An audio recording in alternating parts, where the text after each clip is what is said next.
Құлдыраңдап өтер құлыншақ ғұмырдың қызықты ойындарының бірі қуырмаш. Баспармақтан басталып, қытықпен аяқталар бұл ойынның денсаулық кепілі, терең ғылым жатқанын біле ме жұрт? Білсе ғанибет, білмесе айтайық.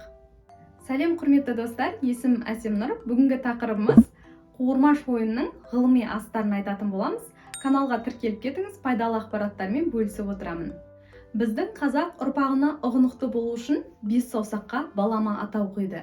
Бас бармақ, балан үйрек, ортан терек, кішкене бөбек, шылдыршүмек. Медицина кестесіне жүгінетін болсақ, бас бармақ бұлшықетінде ми мен тыныс алу органдарының нүктелері түйіскен.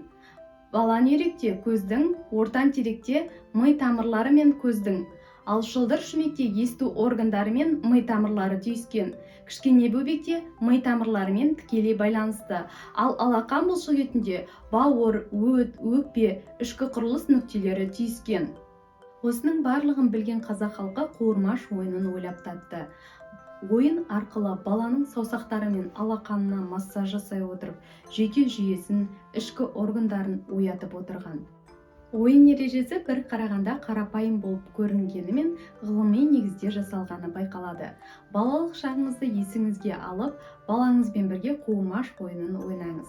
Сіздермен болған Әсемнұр. Видео сізге пайдалы болса, достарыңызбен бөлісе кетіңіз. Видео ұнаса, лайк басып, өз пікіріңізді қалдыра кетіңіз.